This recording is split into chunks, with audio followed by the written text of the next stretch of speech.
They never asked. They just made the call, like they always do. And as usual, I was expected to smile, nod, and smooth things over. I'm Helen Reed. 30 years old. Senior accountant at a firm so obscure, even people in finance have to Google it. I live quietly in a quiet building, no messes, no noise. I earned every inch of my life the hard way. My degree, my job, my savings, even the beat-up kitchen table I eat dinner at, I built it all myself. No one spotting me along the way. But if you ask my family, they will probably tell you I'm distant. Cold even. Not because I yell or storm out or cut people off, but because I stopped stepping in to fix things that were never mine to fix. My sister Tara is 3 years older, but somehow always playing catch-up. She has a gift for turning her own chaos into everyone else's burden. Lost another job. Her boss was impossible. Evicted again. Her roommates were awful. Late on bills. She is just overwhelmed. And my parents, Linda and Dennis, they never press her on anything. They just adjust. Move things around. And when they run out of ways to rescue her, they turn in my direction. You've got your life together, Helen. You're doing okay. Can you help? Those words became a soundtrack in my life. Help with a payment, cover rent, handle a legal issue. Always stepping in. And if I ever hesitated, if I so much as paused before agreeing, suddenly I was the one creating distance. I learned pretty young that my value at home was tied to what I could provide. Being needed came before being cared for. But everyone has a limit. And I was getting close to mine. Sunday dinner followed the usual script. Same food. Same table. Same fake calm hiding the tension. But something felt staged that night. Mom met me at the door with a smile that stretched a little too far. You look thin, honey. Are you eating? Dad gave me a distracted, hey, kid, and kept moving. Tara was already seated, eyes glued to her phone like it might deliver a better life. She would not meet my eyes. I knew what was coming. When Mom turned on the syrupy charm and Dad went quiet, it meant they had something to spring on me. We made it through small talk. Mom went on about the weather like it was an accomplishment. Dad sipped his drink and refilled it more than once. Tara poked at her plate like it might explode. Then Mom gently placed her fork down, laced her fingers, and gave me that familiar, "This is going to be your problem," smile. Helen, she began softly, "we've been thinking.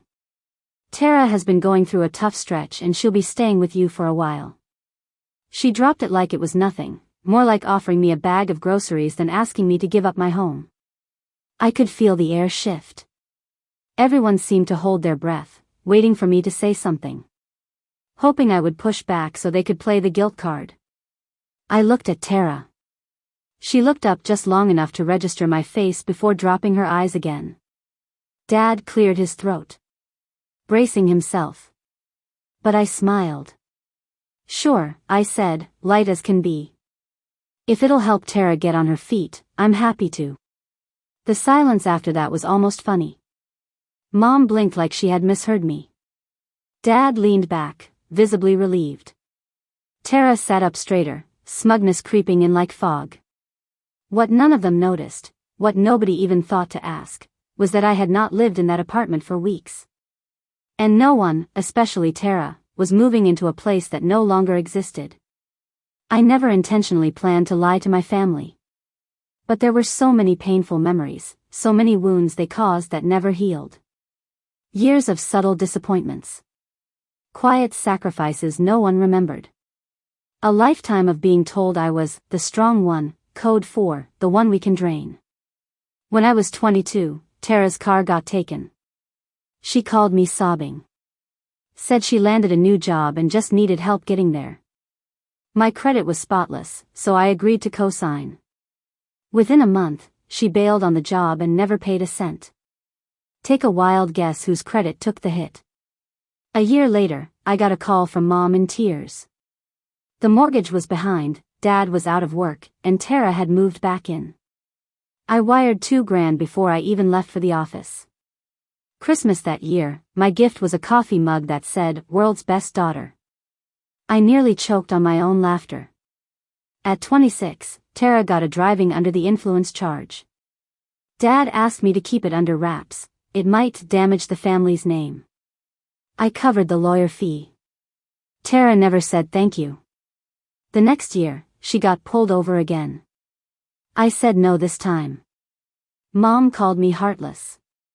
"You've never had to worry about someone the way we worry about Tara," she said. "She has had it harder than you." That is when I stopped doubting and finally accepted it. They did not see me as a person, just as a solution. So I started to back away. Not in a dramatic way, just little things. Delaying my responses. Saying, "Let me get back to you," instead of saying yes. They noticed and they were not thrilled. One night, I was sitting alone in the condo I bought on my own. Every piece of furniture, every framed photo, every little decoration, I had picked it out, paid for it, worked for it. And I realized, I did not feel safe there anymore. Because it still did not feel like it was mine. Not when they could lay claim to it whenever they needed something. Just like they did with my time, my money, my energy. So I reached out to a realtor and sold the place under the radar. No big reveal, no heads up. I signed a lease on a small apartment across town. No one asked where I went, and I did not offer an answer. I could have told them. But I chose not to protect myself. Because when you are raised in a family that only reaches for you when something is broken, the most generous thing you can do for your own survival is slip just far enough away to finally exhale. By the following week, the messages started pouring in. "We'll drop off Tara's mattress on Saturday. Dennis is packing boxes Saturday night. She's excited to finally have her own space." I didn't see the point in replying. They were talking to an old version of me, the one who always said yes, who dropped everything, who bent until she cracked. That person was gone. Every message assumed I'd clear my schedule, open my door, make room, without hesitation, without question. They had done this before. They just had not noticed I had finally stopped playing along. By Wednesday, Mom was messaging every day. "Do you want me to help get the place ready before Tara moves in? She's bringing her own kitchen stuff, doesn't want to be a bother." That last part made me smile into my coffee. Tara bringing dishes? She had not done her own in years. But I said nothing. I did not argue. I just let it run its course. When Saturday came, I got out of the house early. Grabbed coffee, went for a long drive with no destination. I wandered through a market I had no interest in, stood under the sun longer than I needed to. My phone buzzed in my pocket. I ignored the first calls. Let them ring out. The third one I picked up. "Helen," Mom said, but her voice was tense, sharp. "There's some guy here. Says he lives in the condo. Says you don't live here anymore. What's going on?" I waited. Let the question hang. Let the silence say what I would not. "You never told us," she snapped. "That's right," I said. Calm and measured. I didn't. I could hear rustling on the other end. Bags, voices, movement. Dad saying something. Tara murmuring. "Helen," Mom hissed. "What is this supposed to be?" "I sold the place. A while ago." "You did what?" "I moved out. Figured it wouldn't matter. No one ever asked where I lived." For a few seconds, she said nothing. I imagined them standing outside the door, holding suitcases, realizing they had built a plan on a place that no longer existed. Then Dad broke the silence. "You lied. You said she could move in." I said, "If it helps Tara, I don't see why not." "I never said where." Another pause. Then a sharp breath from someone. Tara, finally, said. "So now what? We're just supposed to figure this out on our own?" She sounded smaller than usual. Caught off guard. I almost answered. But I didn't. Because what they did not understand is that none of this was out of spite. I did not sell the condo to punish them. I did it because I needed a place that felt like mine, one where I did not have to brace myself every time the door opened. And sometimes, the kindest thing you can do for people who will never take responsibility is to stop making room for them in your life. They assumed that would be the end of it. But they were wrong. That evening, they showed up. I had known they would. Even earlier that day, while I was ignoring their calls, I could already see it coming. Mom would not give up. She would start asking around, pulling strings, knocking on doors until she found me. Around sunset, someone knocked, short and sharp raps. The kind that says, "I'm being polite, but I'm about to lose it." There they were, Linda, Dennis, Tara, and a packed trunk behind them. I opened the door just enough to be heard. "So, you tracked me down." Mom's face was red. Her lipstick smudged, her hair messy. "We tried calling," she said, her tone tight. "We didn't think you'd actually be here." "Well, I live here." "So yeah, I'm here." Dad cut in, already raising his voice.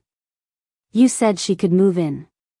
We're standing here with her stuff, and you're acting like we're strangers." I stayed put. "I never said she could move in here. That offer was about a place I sold. Which, again, I no longer live in." Tara stepped closer, arms folded, eyes blazing. "This is petty, Helen. You always act like you're better than us, but this? This is just nasty." I raised an eyebrow. "You packed up your life and tried to move into a home you didn't even check on first. That's not mean. That's reckless. That's assuming you had a right to it." Her voice wavered. "You're supposed to be my sister." "I am," I said. "But for years you've treated that like it came with free rent." Dad moved in between us, posture stiff. "That's enough. We've dealt with your attitude long enough. You owe this to your sister." There it was. The word that always sat just beneath the surface. As if every favor, every bill I covered, every night I stayed up worrying had been part of some invisible debt. I stepped back inside. Picked up my phone. "What are you doing?" Mom asked, her eyes narrowing. I did not answer her. I dialed. 3 rings. Then. 911. "What is your emergency?" "My family is outside my apartment," I said clearly. "They won't leave. They're not on the lease, and they were not invited. I'd like to report trespassing." Tara's mouth fell open. Dad muttered a curse. Mom looked stunned. "You're calling the police on your own family?" she whispered. "I asked you to go. You stayed." The dispatcher asked for my address. Tara's voice trembled, loud with fury. "This is going to ruin everything. People will find out. You know what they'll say?" "I do," I said. "They'll say I finally locked the door." Mom blinked, her voice barely audible. "You used to be such a good person." I did not blink. "And you used to see when I was breaking." What followed wasn't silence. It was heavy. Packed full of all the ignored boundaries, the fake thank yous, the years of swallowing my pain just to keep the peace. About 10 minutes later, a police cruiser eased up to the curb. A tall officer stepped out, calm posture, one hand resting close to her belt but no real tension in her stance. "Evening," she said, her tone level. "We got a report about trespassers." I raised my hand slightly. That was me. She glanced from me to my parents, then to Tara, then to the trunk still full of bags. "Ma'am, sir," she said, addressing my parents, "I'll need you to vacate the property. This isn't your residence." Dennis puffed up. "This is our daughter. This is a family situation." The officer didn't flinch. "And this is her home. Which you're not permitted to enter unless invited." Tara looked like she was on the verge of tears, or maybe about to throw something. Maybe both. You're going to hate yourself for this, she snapped at me. No, I said. What I regret is all the times I didn't do this sooner. The next morning, I woke to 10 missed calls. Several from Mom, 2 from Dad, and the rest from numbers I did not recognize. Probably cousins. Or someone's friend from church who thought they were helping. Then came the messages. How could you do this to Tara? Your mother is shattered. She's sleeping in her car. This is what you wanted? I didn't write back. Just kept scrolling. Eventually, I found it, a public Facebook post from Mom. Long paragraphs with crying face emojis sprinkled between sentences. There was even an old photo of Tara as a toddler, holding a stuffed bear. We raised our girls to care for one another, it read. But one of them seems to have forgotten what that means. We're heartbroken. Helen, so smart and so successful, has turned her back on us. Tara never deserved this. We didn't either. It had already racked up dozens of comments. People I hadn't heard from since middle school calling me selfish, cold, ungrateful. None of it surprised me. It was just louder than usual. I stared at the screen for a while. Then, without dressing it up, I posted a thread. A screenshot of the $2,000 transfer I made to cover the mortgage. My name on the car loan she defaulted on. The collections notice that followed. The lawyer invoice from her first driving under the influence charge. A breakdown of every favor I had covered over the years. The receipt showing the condo's sale. And a screenshot of the text Tara had sent me 3 years ago, calling me a boring robot, because I wouldn't let her crash with me, just for a month. I ended the post with one sentence. I didn't abandon my family, I just stopped carrying debts no one else acknowledged. Then I turned off my phone. I wasn't looking for validation.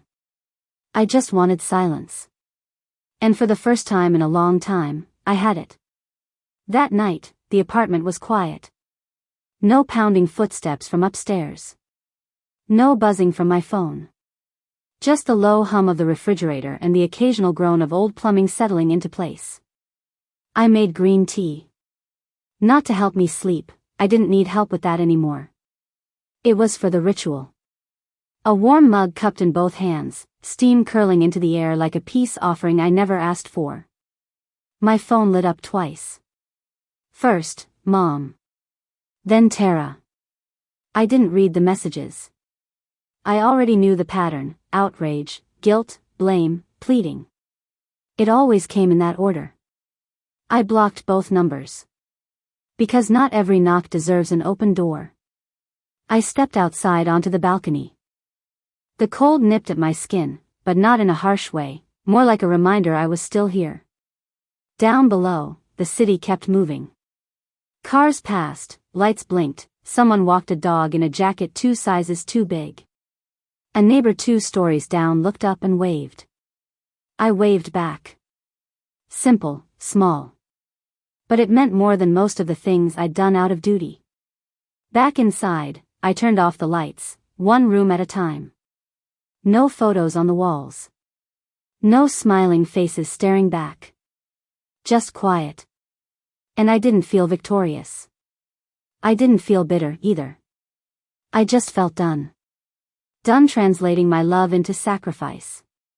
Done being the emergency oxygen mask for people who never learned to breathe for themselves. Somewhere, they were probably rewriting the story again. Turning me into the villain. The ungrateful daughter. Let them. I never disappeared. They just kept telling it like I had. And now, finally, I've told it myself.